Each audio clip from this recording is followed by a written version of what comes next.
on va essentiellement consacrer la séance à la présentation du contenu du module. Et on va essayer de mettre un petit peu le focus sur les axes les plus importants et comment nous allons entamer le module, tout en essayant de présenter l'importance de chaque élément que nous allons traiter ensemble. La chronologie, d'accord?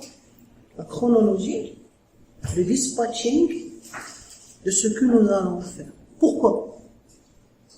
C'est très important, puisqu'on a une idée, pour que vous ayez une idée sur ce que nous allons faire tout au long du module, et ça va vous donner la possibilité de chercher, de documenter, de vous préparer et de faire avec le complément en ce qui concerne le travail à 5 ans. Ok?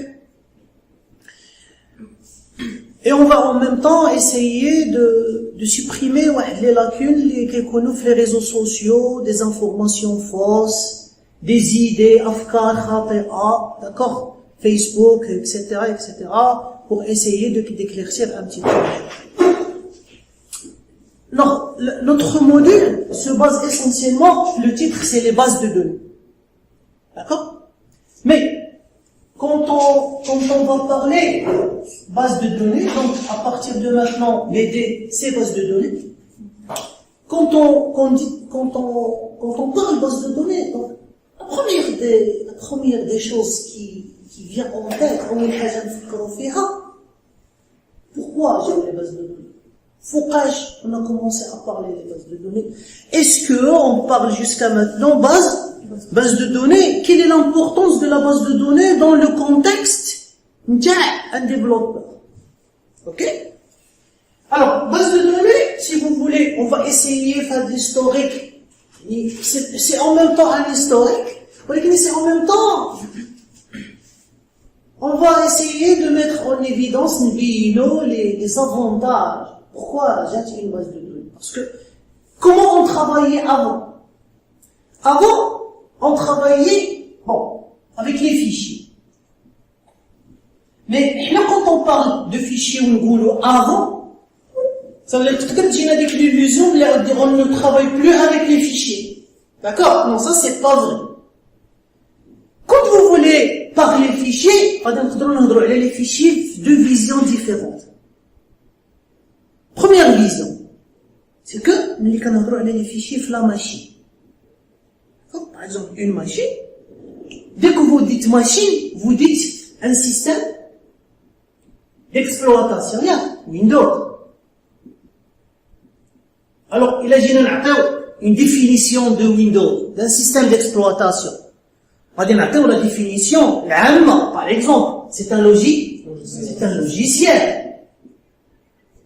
D'accord? Un logiciel, c'est quoi un logiciel? C'est un ensemble de programmes, d'abord. Mais un ensemble de programmes, où est-ce qu'ils sont stockés? Ils sont stockés dans des fichiers. D'accord? Et là, quand on parle, d'accord? Quand on parle, le noyau, le système d'exploitation d'IANA, nous avons quelque chose qui s'appelle SGR. Un SGR. SGR.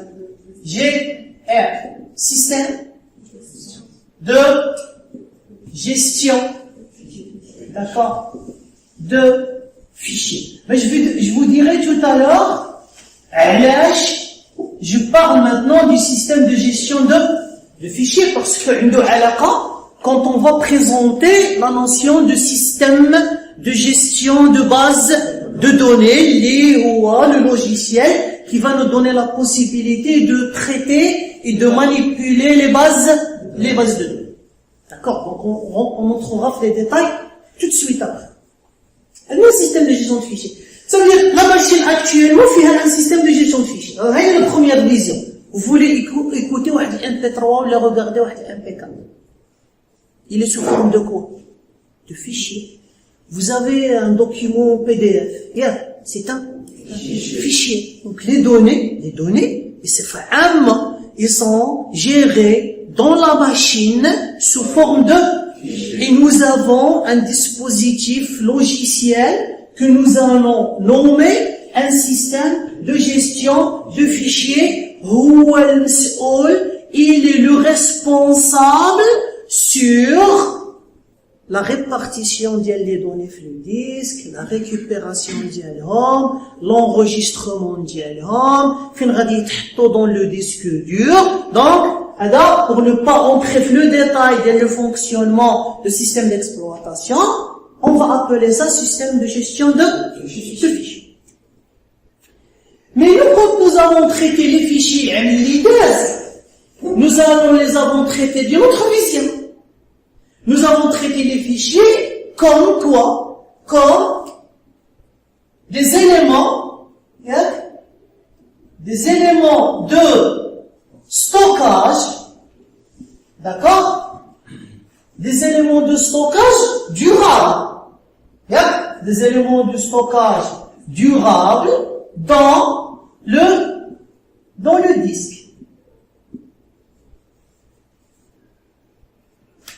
Les bases, les femmes, ça donne la variable. C'est quoi une variable? C'est une zone mémoire. Qu'est-ce qu'on stocke dans la variable?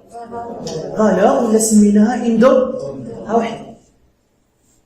Elle est appelée donnée. Parce que la variable, elle est dans la mémoire. Et c'est un stockage temporaire. Les tableaux. Les tableaux, c'est des variables qui peuvent contenir plusieurs données. Temporaires.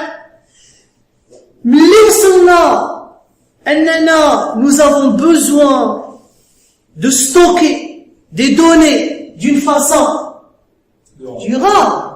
On va dire, stocker, pourquoi stocker? Pourquoi on stocke? On stocke pour lire, pour consulter. Stocker, on stocke toujours pour consulter. Vous stockez une donnée dans une variable, tu vas la consulter. Vous stockez des données dans le disque pour pouvoir les lire, pour pouvoir les récupérer, pour pouvoir les consulter. On va revenir un petit peu. Mais, on vient de dire, toute donnée que vous voulez stocker dans le disque, elle doit être sous forme de fichier. Ce qui fait que nous aussi, quand on est arrivé à la phase on veut écrire des programmes qui stockent, qui stockent des données dans le disque d'une façon durable, on était contraint,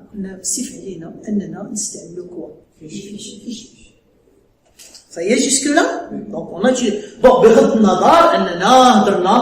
parlé de fichiers, ce qu'on appelle les fichiers séquentiels. Là, avant, les types, on a dit ce qu'on appelle les fichiers texte, et les fichiers texte, ou VS, fichiers binaires. Les informations sont stockées sous forme de caractères. Ils sont convertis en bits. Les types de fichiers. Et là, on a les types de fichiers. Les types de fichiers, le contenu. Le contenu. Il y a ce qu'on appelle les fichiers séquentiels. Un fichier séquentiel versus un fichier direct. Et là, quel sens? Les types d'accès. Comment accéder à une information qui se trouve dans un fichier? J'accède d'une façon séquentielle ou là j'accède d'une façon directe. Bon, pour ne pas entrer dans les détails, il y a un inconvénient, il y a avantage, inconvénient de avantage l'avantage de l'inconvénient de l'autre, avantage de l'ouvrier. D'accord? Mais supposons que là, on veut stocker d'abord plusieurs informations. Puis tiens, je vais vous dire, moi j'ai besoin de stocker le numéro d'inscription d'un étudiant, j'ai besoin de stocker son nom, j'ai besoin de son prénom, j'ai besoin de stocker les notes qu'il a obtenues, j'ai besoin de stocker, par exemple, la matière, le coefficient, la note qu'il a obtenue, j'ai besoin de stocker ses absences, d'accord? Pour chaque stagiaire, on dit la date d'absence, d'accord? On dit la durée de l'absence, on dit par exemple, je sais pas moi, le motif, est-ce que le stagiaire, d'accord, l'étudiant a un justificatif pour pourquoi il s'est absenté ou pas, d'accord? Mais si je veux stocker des données comme ça dans des fichiers, est-ce que je vais utiliser un seul fichier? Non.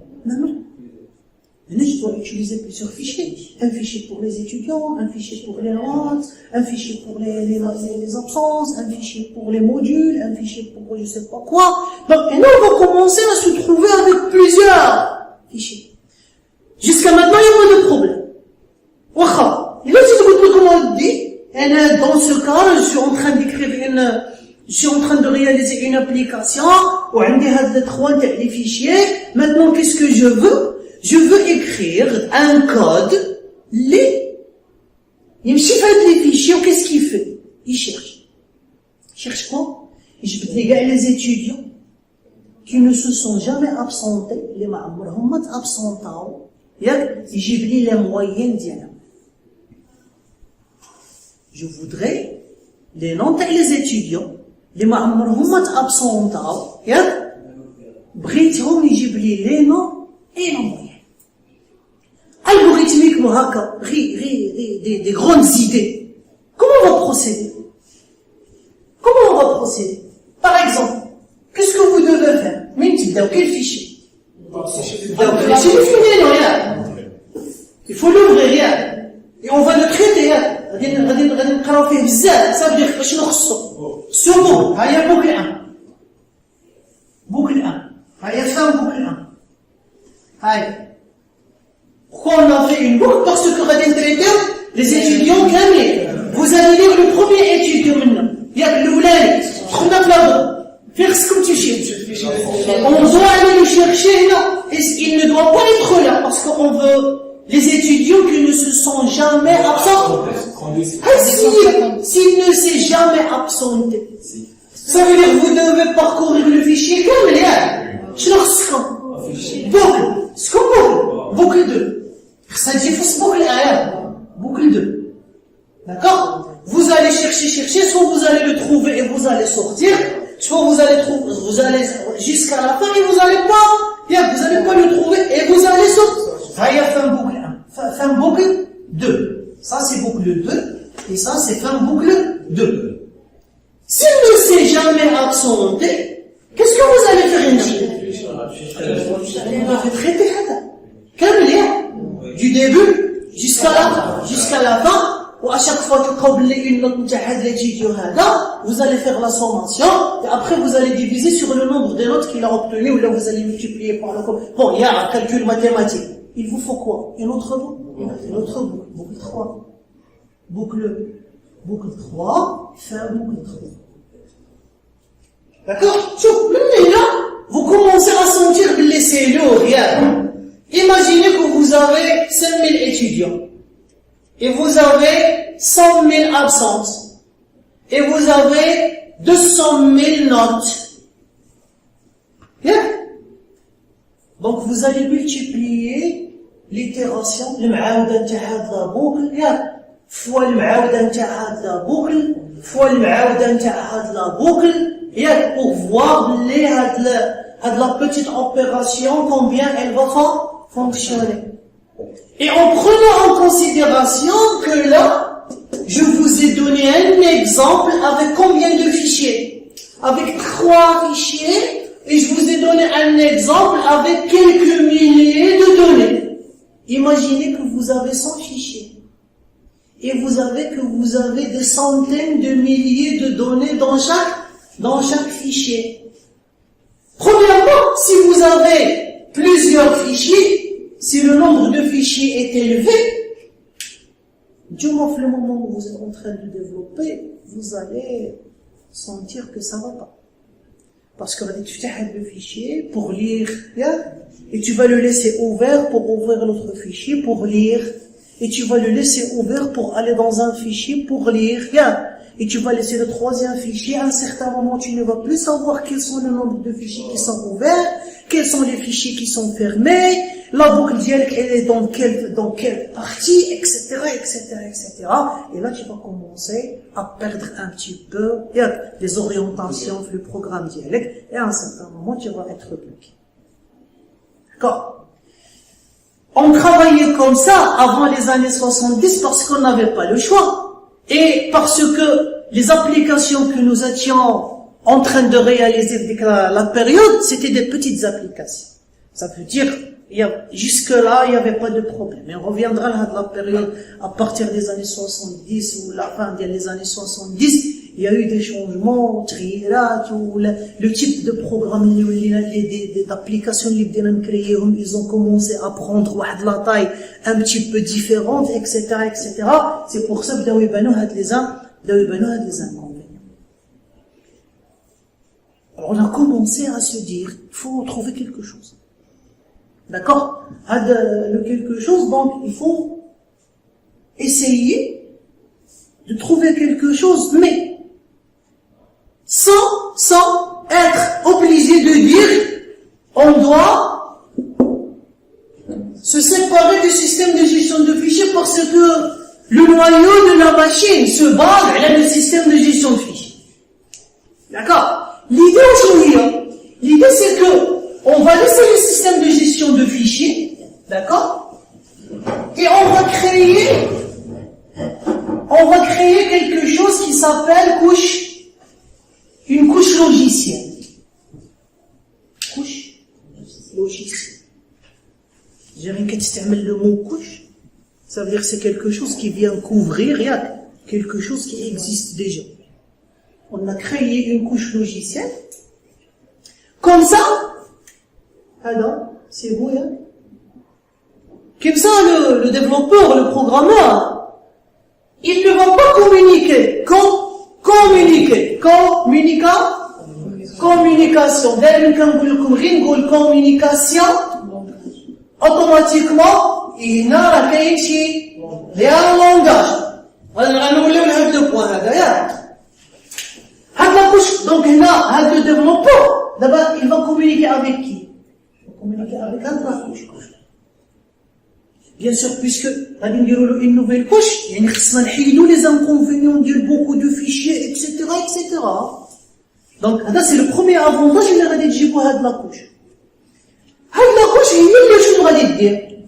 c'est elle qui va communiquer avec le système de gestion de fichiers. Le système de gestion de fichiers, le développeur, il s'en fout carrément. C'est entre le système de gestion de base de données et le système de gestion de fichiers. La couche, un système, d'accord, de gestion de base de données. On va juste après. Donc, là, c'est la première des choses que nous avons fait. Je ne vais pas entrer dans les détails historiques des systèmes de gestion de base de données, parce que là, vous allez noter, vous pouvez chercher un petit peu l'historique, avant les systèmes,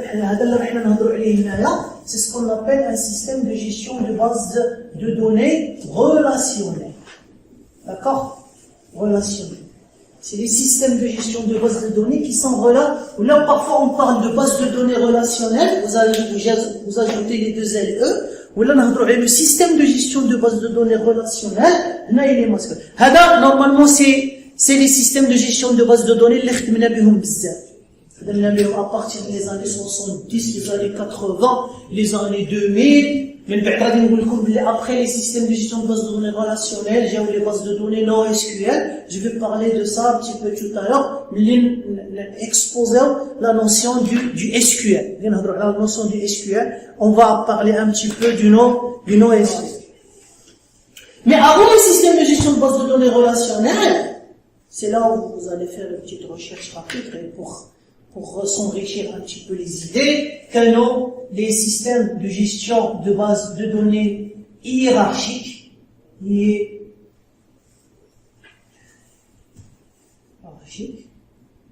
aucun des systèmes de gestion de base de données réseau. D'accord? Ça c'est. Et toujours mettez-vous en tête, des éléments de presque 50 ans. Les systèmes de gestion de base de données relationnelles, on parle de quelque chose qui a été utilisé presque 40 ans. D'accord? C'est très important. Quand vous parlez de quelque chose qui a été utilisé 20, 25, 30 ans, ça veut dire que c'est quelque chose qui était très important et qui a donné un résultat plus que satisfaisant. Donc là, on reviendra à le mot relationnel, mais il va dire le moment. Donc quand on expose, quand on regarde les bases de données ou les systèmes de gestion de bases de données, quand on donne essentiellement les systèmes de gestion de bases de données relationnelles, donc ils ont été utilisés un petit peu de temps. Déjà le relationnel, à la fin des années 70, on a commencé à travailler relationnel, jusqu'à les années 2010, on a commencé à parler du NoSQL. Je vous dirai tout à l'heure qu'est-ce que ça veut dire à l'arrivée de la Big Data. On a commencé à parler un petit peu NoSQL. On va dire un petit peu pourquoi et qu'est-ce que c'est. Et on verra parce que la partie relationnelle, peut-être à un autre moment, et on va discuter de ça. Ok, ça va jusque-là? Mais là, qu'est-ce qu'on voudrait? On voudrait mettre d'abord l'accent. Et là, deux choses, ils se complètent. Ils sont différentes, mais ils se complètent. Il ne faut pas confondre un système de gestion de base de données avec une base de données. C'est la première distinction que vous devez faire. La base de données, il y a l'élément dans lequel on va stocker les données. D'accord? La base de données, ou l'élément, ou le conteneur, ou à l'intérieur de laquelle on va stocker. Donc, le mot stocker. C'est très important le mot stocker. On va stocker. Parce que, pour pouvoir consulter quelque chose, vous devez d'abord la stocker. On reviendra. Il ne faut pas stocker n'importe comment.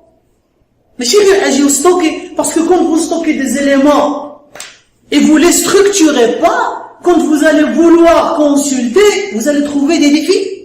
Alors, le point c'est ça le plus important. Stocker, c'est facile.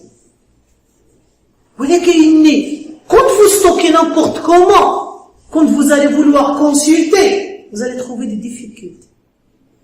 Mais si vous stockez d'une bonne manière, ce qu'on va appeler tout à l'heure une bonne structure, vous allez voir, quand on va consulter, on va consulter d'une façon plus facile et plus aisée. D'accord? Et là, on va essayer, le point d'hier, une base de données bien structurée. Mais tout le point. Donc la base de données, le conteneur dans lequel on va mettre les données. Comment on va les mettre? Le système de gestion de base de données. Quand on veut stocker, il faut lui demander à lui de stocker. Et c'est lui qui fait quoi? C'est lui qui gère la base de données.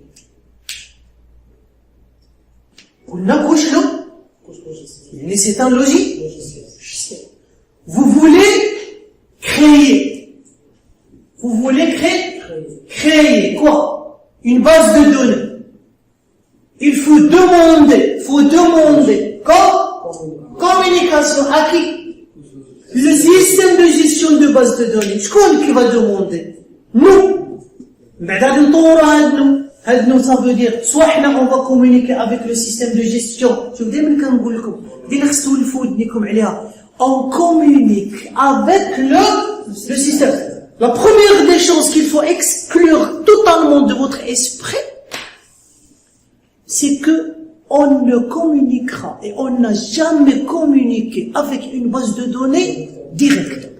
Il n'y a pas de communication, il n'y a pas d'interrogation, il n'y a pas de requête, il n'y a pas de demande.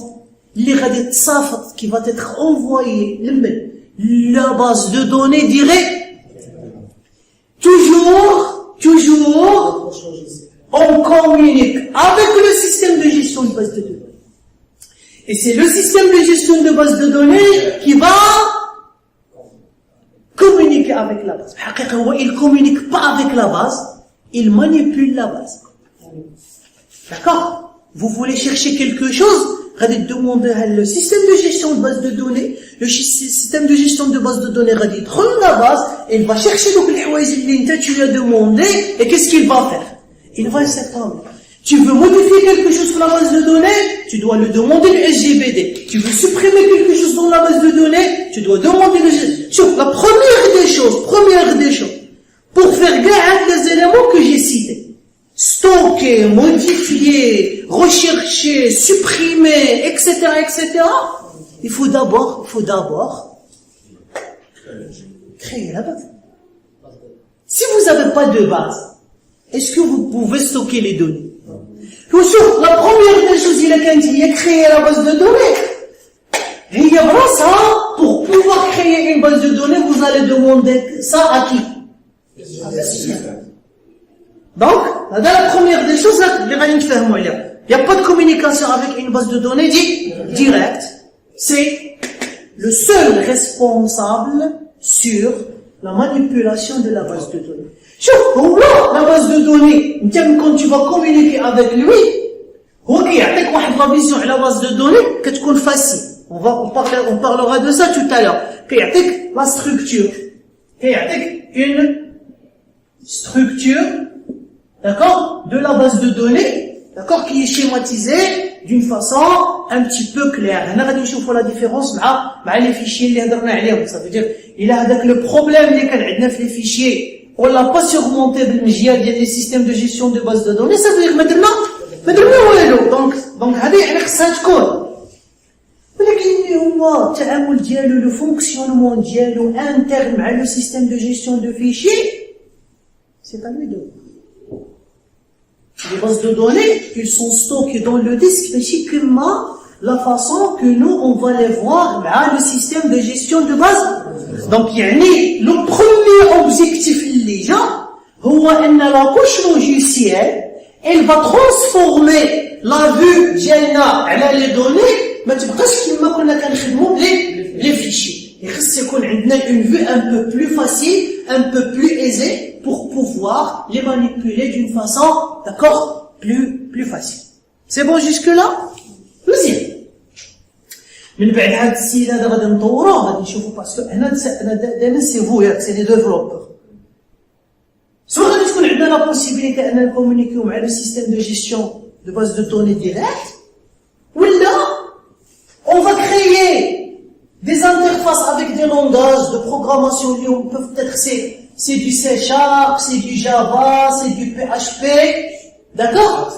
وهنايا هما اللي خصهم يمشيو واش يديروا يكومونيكيو مع la base de données. Non, ils communiquent دائما مع le SJ. Donc ils peuvent communiquer مع le S, communiquer مع bien sûr les flèches. Vous pouvez les mettre dans les deux sens parce qu'il y a communication dans les deux sens. Là on demande oui, qu'est-ce qu'il fait? Il nous retourne le résultat. Ok? Donc là on verra. Là dans un premier temps, pour arriver à travailler dans le contexte là, il faut d'abord apprendre à quoi? Il faut d'abord apprendre le langage de communication